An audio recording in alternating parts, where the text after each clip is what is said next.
I remember the first time I stood in the Hall of Leng, when my transformation was complete and I was no longer what I had been. The golden light filtered through stained glass 1,000 feet above, casting amber shadows across marble floors so vast you could lose entire regiments in their expanse. The air tasted of incense and ozone, thick enough to coat your tongue, and beneath it all, always beneath it all, the smell of oils and unguents that had soaked into my new flesh during the remaking. They told me I should feel honored. They told me I had been chosen. I stood there in armor that had been calibrated to my transformed physiology, feeling the weight of auramite plates that would have crushed a mortal man, and I understood that I was no longer entirely human. The other things they had made me stronger, faster, my perception heightened to inhuman degrees. These were secondary to that central truth. I had been taken apart and reassembled in the image of a guardian angel, but the man I had been was scattered like ashes across an operating theater I would never see again. The palace is not one place but 10,000 places, stacked and nested and folded into itself like a labyrinth designed by a mad god. I walked its corridors for decades before I understood that I would never know them all, that entire lifetimes could be spent cataloging its passages and chapels and arming chambers, and still you would die with sections unmapped in your mind. The walls are gold and red and white, inlaid with skulls and aquillas and devotional script in languages that predate the Imperium itself. Every surface is a prayer, every archway is a monument. The weight of history presses down like a physical force, the accumulated centuries of devotion and bloodshed making the very air dense with significance. When you walk these halls, your footsteps echo with the tread of 10,000 years of guardians who preceded you, and you understand that you are not an individual, but a link in an unbroken chain of service that stretches back to the beginning of everything we know. I learned quickly that we do not speak much, we who guard this place. There is little need. Our duties are ancient and precise, dictated by protocols so old their origins are lost to time. I stood vigil at the door of 7 blessings for 3 years without uttering a word to the other guardian who stood opposite me, his face hidden behind a helmet identical to mine. We were not encouraged to develop camaraderie. We were not brothers the way the Adeptus Astartes are brothers. We were instruments, each of us a perfect weapon housed in perfect armor, and our relationships were measured in synchronized patrol patterns and overlapping fields of awareness. When I breathed, I could hear the recyclers in my armor, processing the air, scrubbing it clean of toxins that would kill an unaugmented human in seconds. The temperature regulation systems hummed against my skin, maintaining precise thermal balance. Every sensation was mediated through layers of enhancement and armor, until I began to forget what it felt like to be touched by unfiltered air. The pilgrims never stopped coming. They arrived in their millions, threading through designated processionals under the watchful eyes of arbites and enforcers, their faces pressed against barriers that kept them kilometers from the inner sanctums we guarded. I watched them from my post, my enhanced vision rendering their distant forms with perfect clarity. I could see the tears on their faces, the way their lips moved in endless prayer, the devotional scars they had carved into their own flesh to prove their worthiness to stand even this close to the center of everything. Most would never advance beyond the outer processionals. They would spend their allotted hours in prescribed worship, then be funneled back to the processing stations and return to whatever hive or agri-world had tithed them for this pilgrimage. Some would die en route, their bodies crushed in the press of crowds, or failing from the shock of sensing the Emperor's presence, however distantly. Their corpses would be removed with efficient precision, their names added to rolls of the blessed dead who perished in sight of the palace. I felt nothing watching them. My emotions had been refined like impurities burned from metal, leaving only purpose and duty. I was stationed at the Gate of Triumph when the delegation from the Forge World arrived. They came in procession, tech priests in red robes clicking and whirring with augmetics. their faces hidden behind masks that vented steam into the cold air. They carried offerings of sacred technology, weapons and armor components forged in plasma crucibles and blessed with incantations to the machine god. The Magos who led them was more machine than flesh, his voice emanating from a vox grill that rendered each word with metallic precision. I stood motionless as they passed, my guardian spear held at parade rest, and I felt the weight of their regard on me. To them I was a miracle of bioengineering, a marvel that walked the line between their mechanical perfection and the crude weakness of flesh. I could sense their desire to study me, to peel back my armor and examine the genetic modifications that made me what I was. But I was untouchable, sacred, a living icon of the Emperor's will. They passed into the inner chambers where adepts would catalogue their offerings, and I remained, eternal and still, my awareness expanding to encompass every shadow and sound in my assigned zone. The days blurred together into cycles, measured not by sunrise or nightfall, for we stood in chambers that knew no natural light, but by patrol rotations and shift changes dictated by chronometers synchronized to ancient rhythms. I moved through the palace like a ghost in golden armor, present in every moment but belonging to none of them.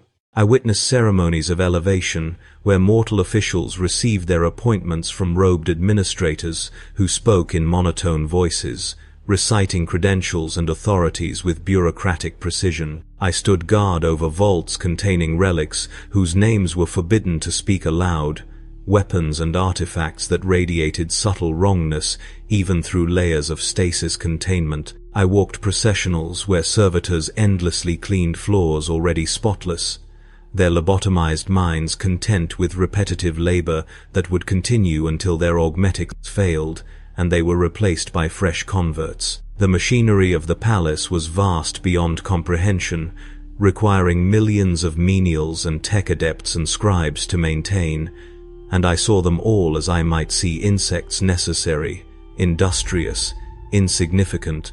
There were moments when I wondered if I was still capable of wonder. Standing in the Gallery of Titans, surrounded by towering statues of heroes from the Great Crusade, I searched my augmented mind for the capacity to feel awe and found only analytical assessment. I could catalogue the artistic techniques, identify the materials, calculate the structural engineering required to support masses that size. But the emotion, the human response to grandeur and beauty that seemed to have been refined away, along with fear and doubt and longing. I was aware of the absence the way you might notice a missing tooth, your tongue probing the gap without quite remembering what had been there before. In the quiet moments between patrols, I tried to recall my life before the transformation. I knew intellectually that I had been someone, had come from somewhere, had perhaps even had a name that was not the designation I now carried. But the memories were distant and colorless, like reading text on a page rather than living through experience.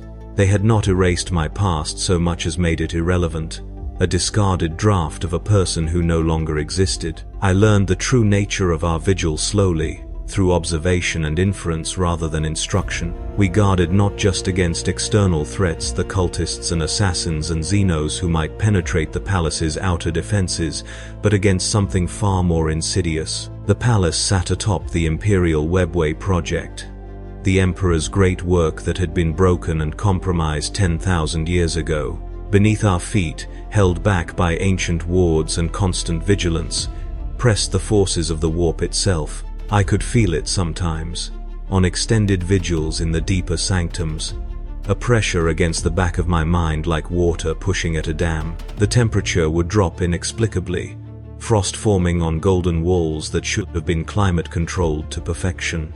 Shadows would pool in corners where geometry dictated there should be light, and in those moments I would understand viscerally that we stood not at the center of an empire, but at the threshold of annihilation, that all the strength and perfection they had built into me existed for one purpose: to die standing between humanity and the hungering dark. The execution chambers were 3 kilometers below the main processionals, carved into bedrock that predated the palace itself.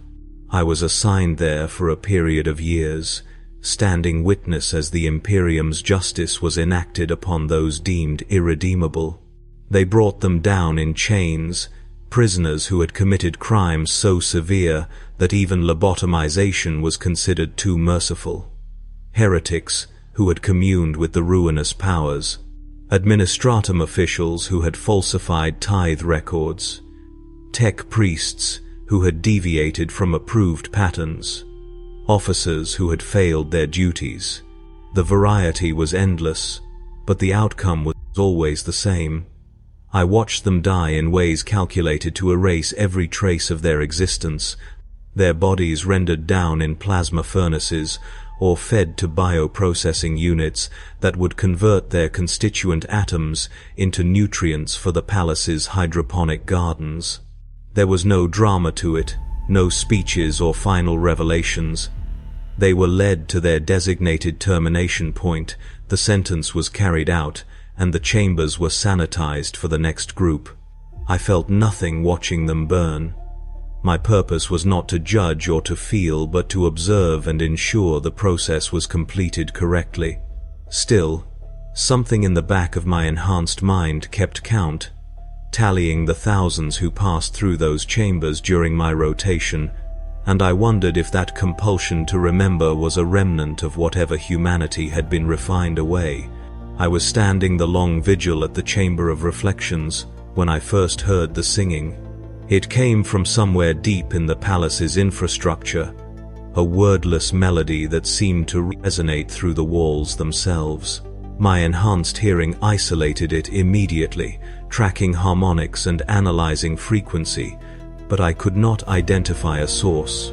The other guardians gave no sign they heard it, standing motionless at their posts, and so I remained silent and vigilant. The sound continued for hours, rising and falling in waves, and gradually I began to perceive patterns in it, mathematical progressions, geometric relationships, structures of meaning that existed just beyond my comprehension. It was beautiful in a way that made my augmented neurology fire with something like pleasure, and that frightened me more than any threat I had faced. I filed a report through proper channels, describing the phenomenon in precise technical language, and received no response. The singing continued intermittently for decades afterward, and I learned to function through it, to let it become part of the ambient soundscape of the palace, like the hum of machinery and the distant prayers of pilgrims. But I never stopped trying to understand it, never stopped feeling that it was important in ways I could not articulate.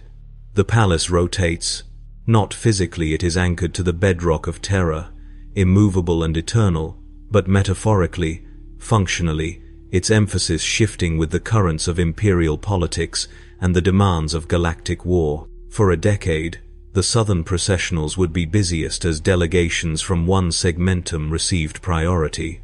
Then the focus would shift, and suddenly the northern approaches would swell with traffic, while the southern halls stood relatively empty. We adjusted our patrol patterns to match these cycles, redeploying to wherever threats were assessed as most likely. I began to understand the palace not as a static monument, but as a living organism, responding to stimuli and threats with fluid adaptation. My role in this organism was simple.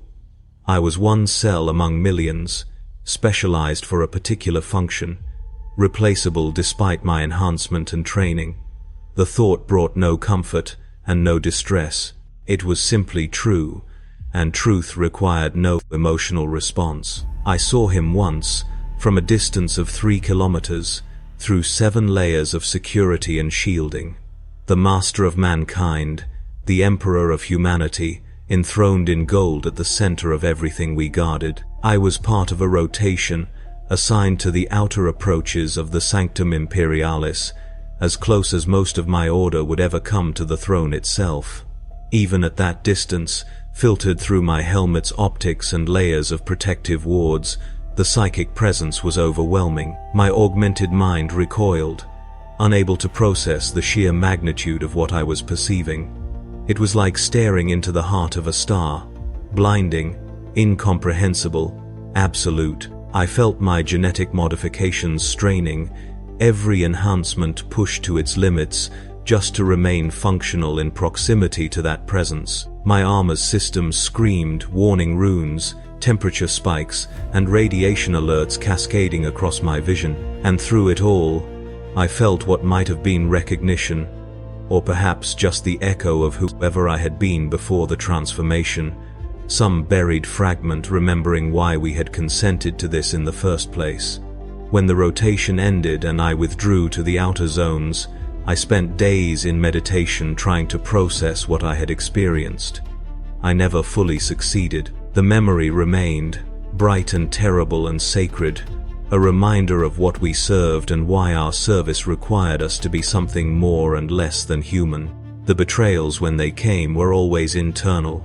The palace's outer defenses were impenetrable void shields and weapon batteries, and surveillance systems that could track a single unauthorized human across entire continents.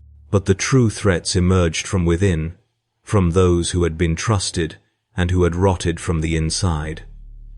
I was present for 3 such discoveries during my centuries of service. Each time, the signs were subtle. A servitor deviating from its programmed route, a scribe accessing data vaults above their clearance, a maintenance tunnel showing evidence of unauthorized transit.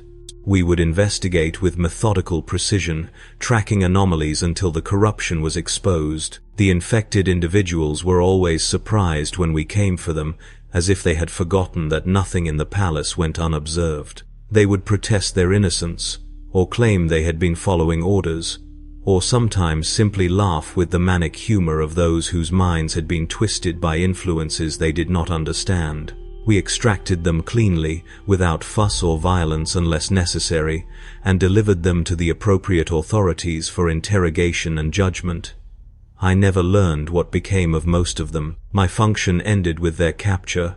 Someone else would determine the extent of the corruption and execute the necessary solutions.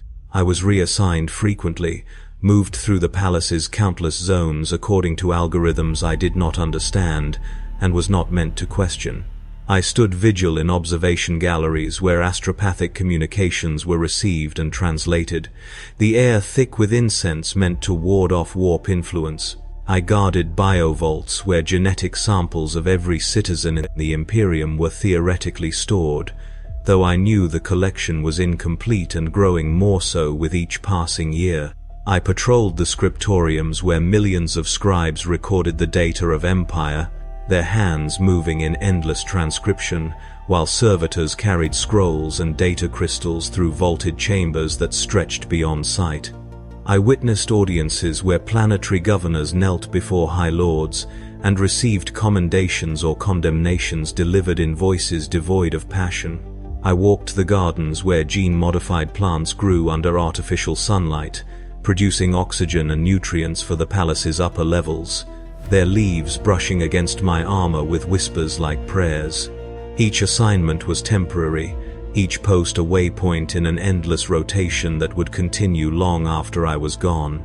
I began to notice the others of my kind who had served longest, the veterans of centuries who carried themselves with a stillness that transcended mere discipline. They moved through their duties with mechanical perfection, their responses to stimuli precise and invariant. When circumstances required verbal communication, they spoke in clipped phrases, stripped of personality or emphasis. I observed them closely, studying what I would become, and I recognized that the transformation we had undergone was not a single event but a continuous process. Each decade of service refined away more of whatever human element had survived the initial remaking, burning out impurities until only the function remained. I could feel it happening to myself, subtle but inexorable, the erosion of self into role. My thoughts grew more analytical, more concerned with threat assessment and tactical positioning than with anything that might be called contemplation. My memories of individual events began to blur together into undifferentiated service. The faces of those I guarded and those I apprehended became abstract categories rather than individuals. I was becoming what they had intended me to be from the beginning. A perfect instrument, unmarred by doubt or desire, or the weakness of personality. I was present when the delegation from the Inquisition arrived with a prisoner they claimed could not be allowed to die. They brought him under maximum containment, sealed in a null field that required 3 psychers to maintain, and guarded by an entire company of stormtroopers. The Inquisitor who led them was ancient, her augmetic eyes clicking and whirring as they tracked every detail of her surroundings. She spoke with calm authority to the palace officials who received her, explaining that the prisoner possessed information vital to the Imperium's survival, knowledge that existed only in his corrupted mind and could not be extracted without keeping him alive and aware. They sought the Emperor's guidance on whether such a creature could be tolerated, even temporarily, even in the most secure containment. I stood at attention as they passed, and as the prisoner's litter moved by me, I felt the null field's deadening effect on my enhanced senses. For a moment I was almost blind and deaf, reduced to baseline human perception, and in that moment I glimpsed the prisoner's face through the field. He was smiling, not the manic grin of the insane or the sneer of the defiant, but a small, knowing smile, as if he understood something I did not. The effect lasted only seconds. Then the field passed, and my senses returned to full capability. But that smile haunted me for years afterward. A reminder that there were things in the galaxy worse than death, that corruption could wear a human face and even find satisfaction in its damnation. I learned to read the palace's moods through subtle indicators, the increased presence of tech priests in certain sectors, the rerouting of servitor traffic, the deployment of additional guardian rotations. These shifts signaled events in the wider Imperium, wars and crises and political upheavals that eventually filtered down to us as changes in security posture and defensive preparation. I stood at my posts and listened to fragments of information from passing officials, piecing together narratives of rebellion and invasion and catastrophe playing out across the galaxy. A Forge world had gone silent. An entire segmentum was requesting reinforcement. The Astronomicon had flickered, briefly, causing panic among the astropathic choirs. A new crusade was being organized to reclaim fallen systems. Each piece of news was delivered with bureaucratic detachment, statistics, and projections stripped of human consequence, and I received them the same way. My function did not change regardless of what burned in the galactic periphery. I would stand at my post and guard what I was assigned to guard until I was relieved or until I fell, and the rest was irrelevant. I began to understand that we were not immortal, despite our enhancements and the perfection of our construction. I watched the older guardians carefully, noting the infinitesimal degradation that crept in after centuries of service. A slight hesitation in response time, a minor deviation in patrol patterns, systems failures in armor that had been maintained with religious precision for hundreds of years. When such signs appeared, the affected guardian would be quietly reassigned to less demanding duties, then eventually retired to the chambers where the oldest of our kind spent their final years in meditation and prayer. I visited those chambers once, escorted a veteran to his designated cell. The walls were gold and the light was soft, and the guardians who waited there stood or sat in perfect stillness, their armor removed, their enhanced bodies slowly failing as genetic modifications designed for war proved incompatible with extreme old age. They did not speak.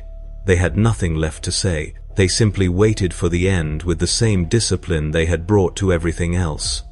I left the chamber and returned to my duties, and I did not think about my own eventual retirement. It was too distant to matter, and thinking of it served no tactical purpose. The palace had libraries that stretched for kilometers, vast repositories of knowledge accumulated over 10 millennia. I was assigned to guard one such archive for a decade, standing watch while tech priests and authorized scholars accessed texts ranging from military histories to genetic treatises to philosophical works from before Old Night. The air was climate-controlled to preserve the physical documents, cool and dry, scented with old paper and preservation chemicals. I watched the scholars work, their movements careful and reverent as they handled books and scrolls that might be the last surviving copies of their kind. Some texts were chained to their lecterns, too dangerous or too valuable to remove. Others were kept in sealed cases that required multiple authentication protocols to open. I learned nothing from this assignment in terms of content. My function was security, not scholarship, but I came to understand the weight of accumulated knowledge. The way the Imperium's history pressed down on the present through these preserved texts. Every book represented voices from the past, perspectives and insights, and warnings from those who had lived through their own eras of crisis and somehow found meaning worth recording. I wondered sometimes if anyone would ever record my existence, if there would ever be a text describing what it meant to serve as I served, or if we Guardians were considered too perfect to be interesting, our lives too dedicated to function to warrant documentation. I developed routines, not true habits, which would have implied personality and preference, but optimized patterns of behavior calculated to maximize effectiveness. I learned which patrol routes offered the best sight lines. I identified ambush points and choke points in every zone I was assigned. I memorized the faces and gaits of thousands of authorized personnel, filing them away for instant recognition. I practiced with my Guardian spear until every movement was unconscious perfection, until I could deploy it from rest to combat ready in a fraction of a second. I maintained my armor according to precise schedules, performing rituals of cleaning and consecration that were as much spiritual exercise as practical maintenance. These routines structured my existence, providing framework and meaning to days that might otherwise have blurred into meaningless repetition. I was not bored. Boredom required a capacity for dissatisfaction that had been refined away. But I needed structure, and so I created it. Or perhaps I recognized the structures that had been implanted in me during my transformation and simply followed them with increasing precision. I was part of the response team when the breach occurred in the underhive sections beneath the palace's foundations. Something had tunneled up from below, perhaps from the ancient sewers and transit systems that predated the Imperium itself, creating passages that should not exist. We descended in formation, Guardian spears ready, our enhanced senses penetrating shadows that would have been impenetrable to mortal vision. The air grew warmer as we moved deeper, thick with moisture and the smell of organic decay. We found the breach point 3 kilometers down, a ragged opening in ferrocrete walls that should have been impenetrable. Beyond it stretched tunnels of rough-hewn stone, dripping with condensation and lined with strange growths that pulsed with bioluminescence. We entered combat formation and advanced, and I felt my body shifting into threat response mode, adrenaline analogs flooding my system, my perception accelerating until the world seemed to slow around me. We found them in the third tunnel, cultists, perhaps 24, dressed in rags and marked with symbols we had been trained to recognize. They turned toward us with expressions of religious ecstasy, and before they could speak or act, we struck. The engagement lasted 11 seconds. My spear moved with mechanical precision, each strike perfectly calculated for maximum efficiency. Blood spattered across golden armor, and screams echoed in the confined space, and then it was over. We burned the bodies and collapsed the tunnels, and sealed the breach with emergency containment protocols. The whole operation took less than 3 hours. We returned to the surface and submitted reports, and were reassigned to our regular rotations.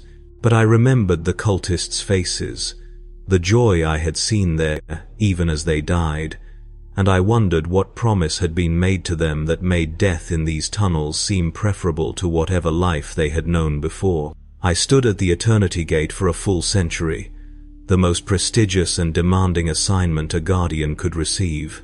The gate stands between the palace's inhabited sections and the Sanctum Imperialis itself, a barrier of gold and adamantium 3 stories tall, inscribed with the names of every guardian who has stood vigil there since the beginning.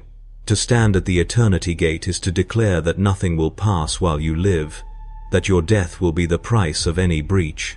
I took my position with absolute commitment, my awareness expanding to encompass every sightline and approach vector. The psychic pressure from beyond the gate was immense, the Emperor's presence radiating through barriers that even my enhanced mind could barely withstand. I learned to function through it, to let it wash over me without disrupting my focus, but it was never easy. Every moment required conscious discipline, a constant effort to maintain clarity against that overwhelming force. My fellow guardians and I rotated on 8-hour shifts, but even that limited exposure left us drained in ways that pure physical exertion never could. When I finally completed my century of service at the gate and was rotated to other duties, I felt simultaneously relieved and diminished, as if I had stepped down from something sacred and would never again serve at that level of significance. The politics of the Imperium filtered down to us as changes in defensive posture and visitor frequency. I learned to recognize patterns. When the Council of Terra met in emergency session, our alert status would elevate, and additional guardians would be deployed to key junctures. When delegations from the Adeptus Astartes arrived, we would be briefed on which chapters to expect and what their business entailed. When the Inquisition increased its palace presence, we knew that threats to internal stability were being investigated. I participated in hundreds of security operations, from escorting high-value prisoners to securing locations where sensitive meetings would occur. Each operation followed established protocols, developed and refined over millennia to minimize variables and maximize effectiveness. There was no improvisation in our work, no creativity or individual initiative. We followed the procedures, and the procedures worked, and the system perpetuated itself. I found satisfaction in that predictability, in knowing that every action I took was part of a proven methodology. The alternative, having to make decisions, to weigh options and accept responsibility for outcomes, seemed intolerable, a burden I was grateful to have been spared. I watched the pilgrims die. Not in dramatic fashion, not through violence or catastrophe, but simply from the accumulated stress of proximity to the palace. They would arrive after years or decades of travel, their bodies weakened by poor nutrition and inadequate medical care, and the mere fact of standing in these halls would overwhelm their systems. They would collapse in designated areas, and servitors would collect them, and their remains would be processed through the same systems that handled all biological waste. The Imperium would note their deaths in data logs, adding their names to lists of those who had given their lives in pilgrimage, and somewhere on their home worlds officials might receive notification that their sacrifice had been recorded and honored. I felt nothing watching them fall.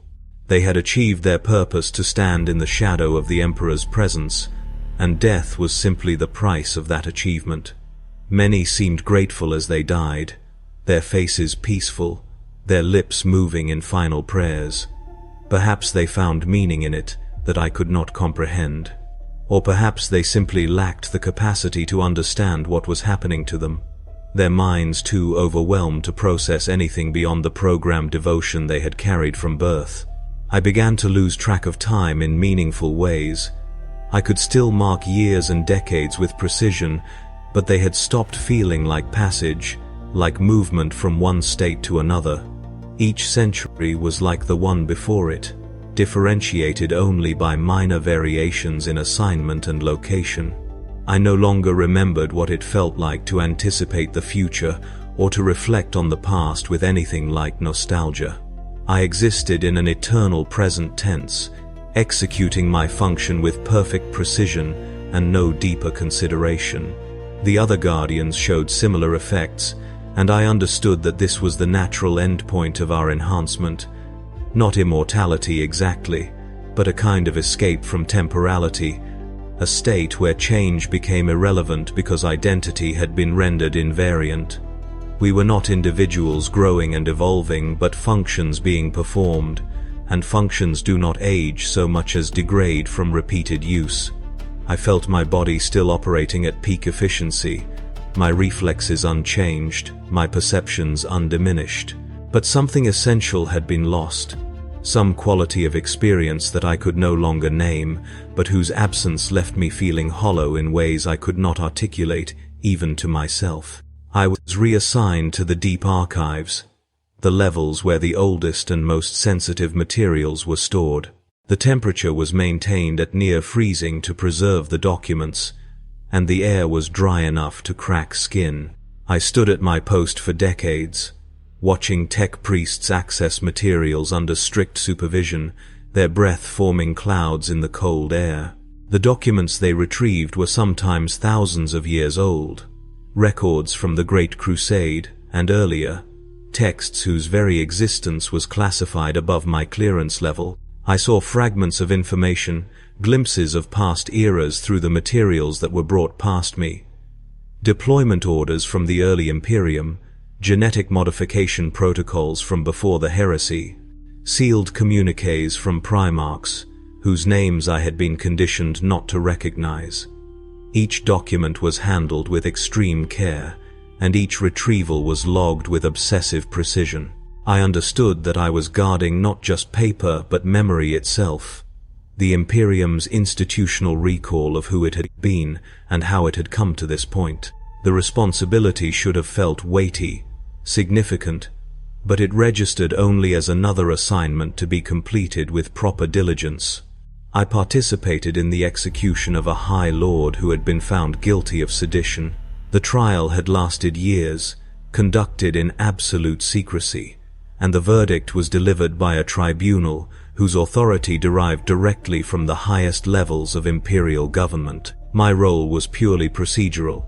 I was part of the escort that brought him from his confinement to the execution chamber, and I stood witness as sentence was carried out. He was an old man, his body augmented with juvenate treatments that had extended his life far beyond natural limits, and he walked to his death with dignity and silence.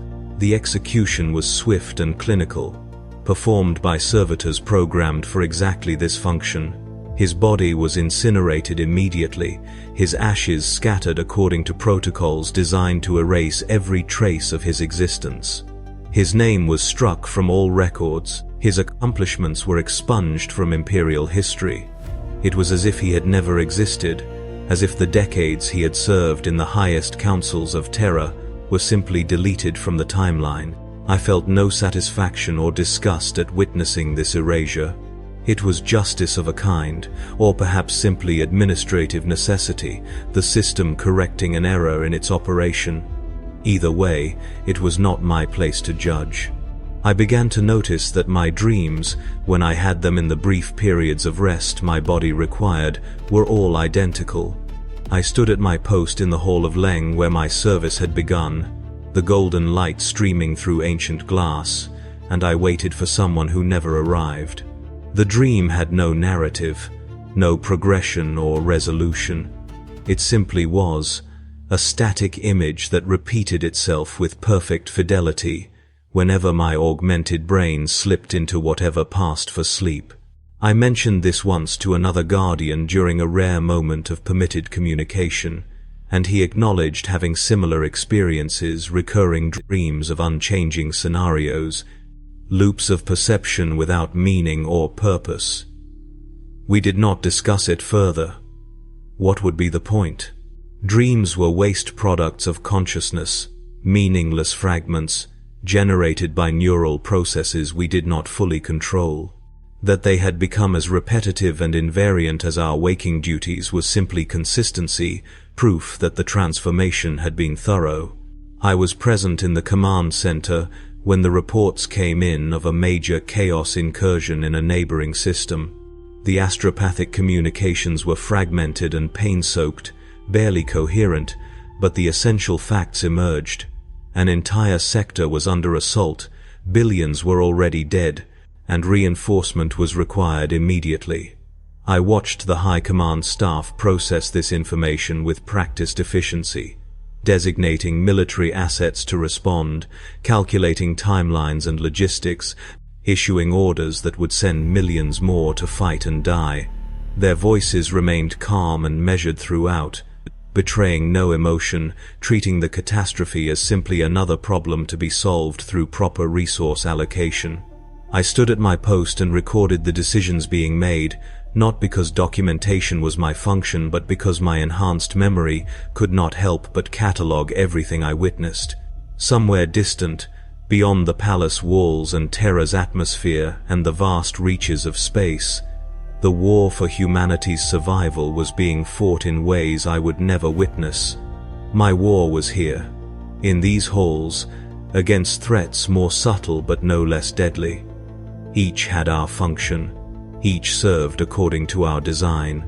The system would persist or fall based on the aggregate performance of billions of individuals executing their assigned roles, and my contribution was to stand exactly here, exactly now, exactly as I had been created to do.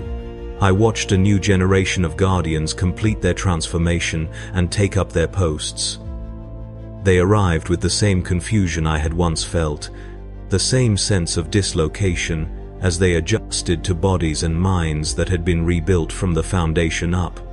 I saw my younger self in them, or the person who had been transformed into me, and I felt nothing, no nostalgia, no connection, no desire to ease their transition with advice or comfort.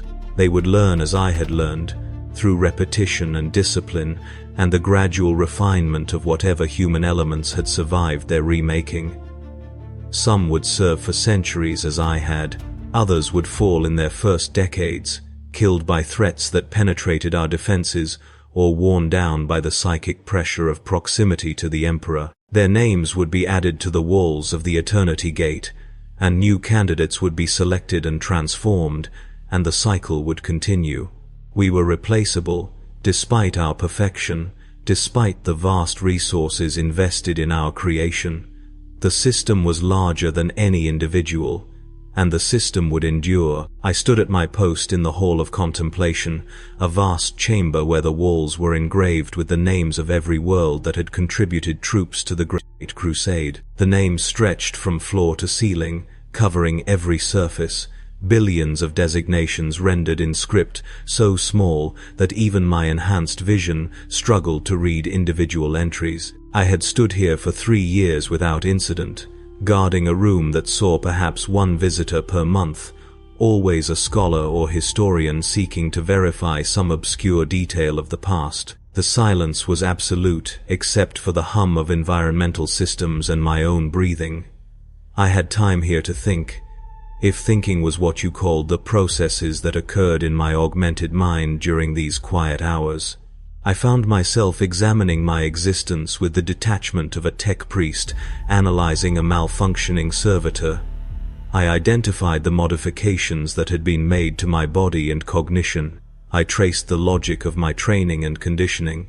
I understood with crystalline clarity that the person I had been was gone, replaced by something that wore human form but had been designed for a purpose that transcended humanity. This should have horrified me. Perhaps once it would have, but I felt only acceptance, and beneath that, something that might have been peace. I had been given a function I could fulfill perfectly. What more could existence offer? The palace was breached, not from without the outer defenses held, as they always had, but from within, through corruption that had spread undetected through entire levels of the administrative infrastructure. A cabal of mid-level officials had been compromised, their minds twisted by influences they did not understand, and they had used their access to create vulnerabilities in security protocols. We discovered it when a patrol found unauthorized modifications to a restricted data vault, seemingly minor changes that nevertheless represented catastrophic failures of procedure.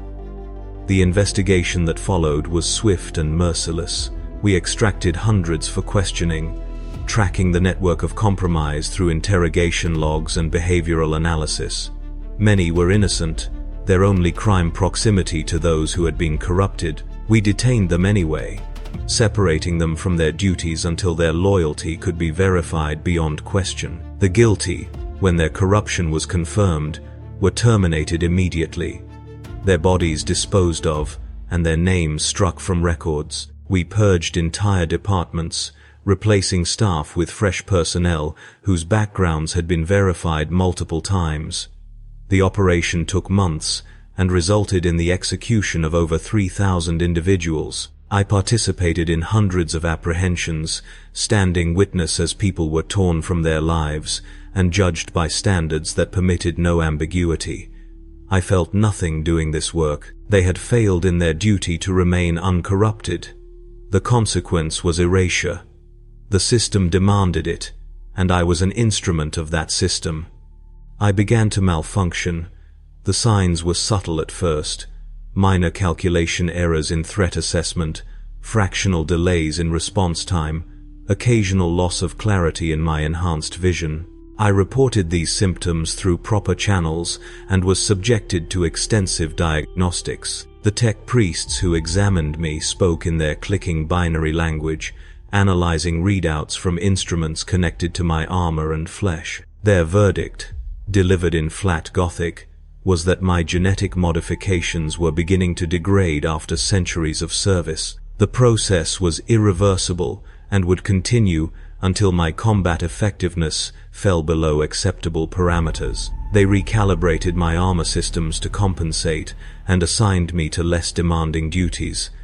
But we all understood what this meant. I was entering the final phase of my service, the slow decline that preceded retirement to the meditation chambers, where the oldest guardians waited for death. I accepted this with the same emotionless discipline I had brought to everything else. My service had been long and faithful. If it ended now or in another century, the outcome was the same. I would cease to function, and another would take my place, and the palace would endure. I was reassigned to the observation galleries, where visiting dignitaries could view the exterior of the palace from protected vantage points. My duties here were minimal. Stand at attention, deter any behavior that violated protocol, escort visitors who requested guidance to permitted areas. The work was beneath my training but appropriate for a guardian in decline.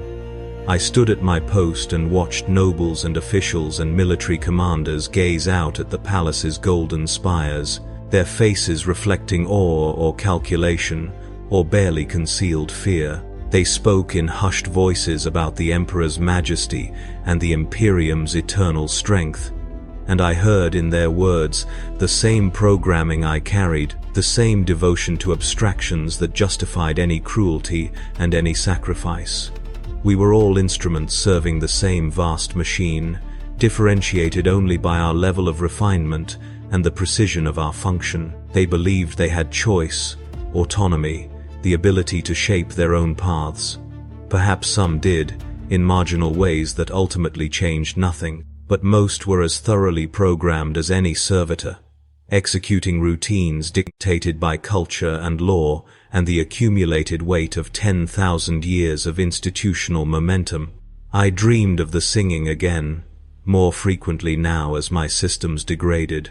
The wordless melody that I had heard decades ago in the Chamber of Reflections returned in my sleep, more complex now, layered with harmonics that suggested meaning I could almost comprehend. I tried to transcribe it when I woke, mapping the notes and patterns as best I could with failing memory, but the notation made no sense. It was not music in any conventional form, not data encoded in tones, but something else, perhaps the sound of the palace itself, the accumulated resonance of 10 millennia of prayer and bloodshed and desperate faith. Or perhaps it was simply my mind failing in novel ways, generating hallucinations as neural pathways broke down and ceased proper function.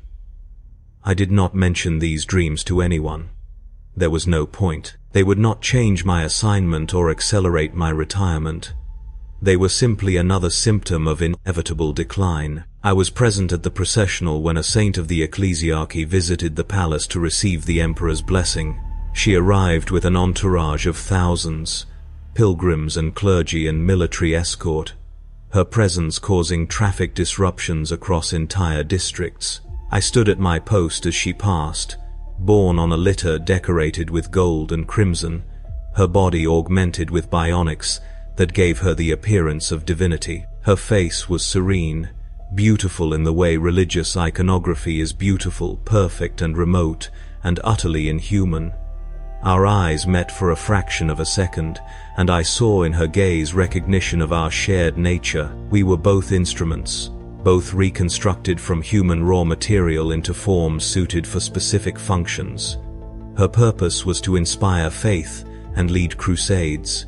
Mine was to stand and guard and kill when necessary. We served the same system from different angles, and in that moment of connection, I felt something like kinship, though the emotion passed almost before I could identify it. She moved on toward the Sanctum Imperialis, and I remained at my post, and I did not think of her again. I was informed that my retirement was approaching. The senior officers who delivered this news spoke with formal courtesy, thanking me for centuries of faithful service, assuring me that my name would be recorded with honor among those who had defended the palace.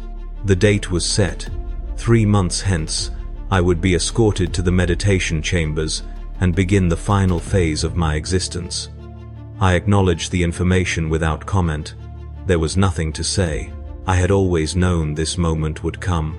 I would spend my remaining time completing my assigned duties with the same precision I had brought to everything, and when the day arrived I would walk to the chambers without hesitation or regret. It was simply the next phase, the final protocol to be executed. My life, if you could call it that, had been dedicated to function, and this too was part of my function, to end gracefully, to make room for my replacement, to remove my degrading systems from active service before they became a liability.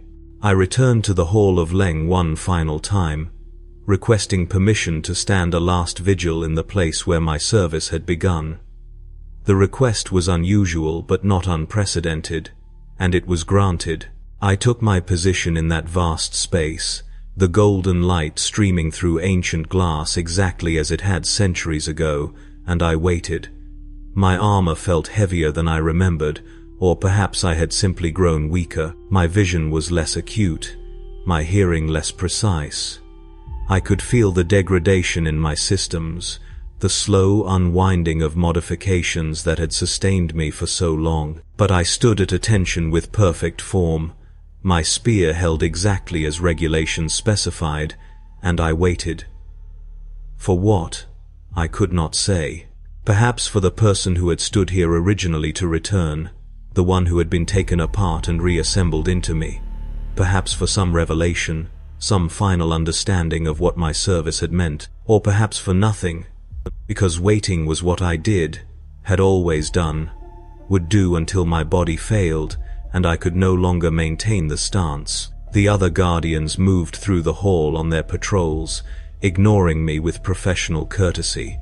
A few pilgrims were permitted to enter, heavily escorted, and they knelt at the designated points and pressed their faces to the marble and wept with devotion. Servitors cleaned the floors with methodical precision, their lobotomized minds content with eternal repetition. Tech priests murmured prayers to the machine god as they performed maintenance on environmental systems. Life continued around me, the palace's vast machinery operating with the precision of 10,000 years of refined procedure, and I stood at my post, one aging guardian among thousands, my individual existence already fading into the statistical irrelevance that awaited all servants of the Imperium. I thought about the choices I had made or had been made for me that led to this moment. Somewhere in my distant past, before the transformation, someone had volunteered or been selected or been conscripted for this service. They had been evaluated and tested and deemed suitable for the remaking. They had consented, or their consent had been rendered irrelevant by imperial necessity. That person had ceased to exist the moment the modifications began, replaced gradually by the instrument I had become. I could not remember making the choice. I could not remember being that person. But they must have existed, must have had reasons and motivations, and a life that ended when mine began. I wanted to honor them somehow, to acknowledge the sacrifice they had made, even if it was a sacrifice they had not fully understood. But I had no way to do so. They were gone, and I was what remained, and soon I too would be gone, and the cycle would continue. I was escorted to the meditation chambers 3 months later, as scheduled. The walk took 2 hours, descending through levels I had patrolled but never truly observed, past mosaics and statues and inscriptions that blurred together in my degrading vision. The other guardians I passed gave no sign of recognition. I was already becoming invisible, already transitioning from active service to honored memory.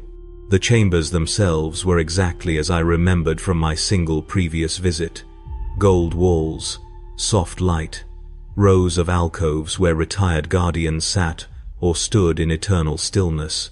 I was assigned an alcove near the center, positioned so I could see the entrance if I wished, but not required to focus on anything in particular. They removed my armor with ritual care, each piece blessed and catalogued for eventual reassignment. Beneath it, my body was revealed, augmented and scarred, marked with the modifications that had sustained me for centuries. I was given simple robes and directed to my alcove, and I took my position, standing at attention one final time. The others in the chambers paid me no attention. They were lost in their own meditations, their own preparations for death. Some had been here for decades, their bodies visibly failing, skin translucent over enhanced muscle and reinforced bone. Others had arrived more recently, still adjusting to the absence of duty. I understood that I would join them in their silence, that words had no place in this final phase. We had completed our service. Now we waited for the end with the same discipline we had brought to everything else. I felt my systems continuing to degrade, felt the pain of failing modifications and organs pushed beyond their sustainable limits. But I stood at attention, maintaining form even as strength left me, because form was all I had left, all I had ever been. A guardian to the end, performing my function until function itself became impossible. I do not know how long I stood there. Time lost meaning in the soft light and silence of the chambers. Days became weeks, became months, each indistinguishable from the last. I felt my body failing by increments, each system shutting down as the modifications that had sustained me finally broke down beyond repair. My vision dimmed, my hearing faded, the pain became distant, processed through neural pathways that no longer transmitted sensation with full fidelity. I was dissolving, the person-shaped instrument that had been created from human raw material finally returning to its constituent elements. And through it all, I heard the singing again, clearer now than it had ever been. The wordless melody filled the chambers, resonating through walls and flesh and failing consciousness.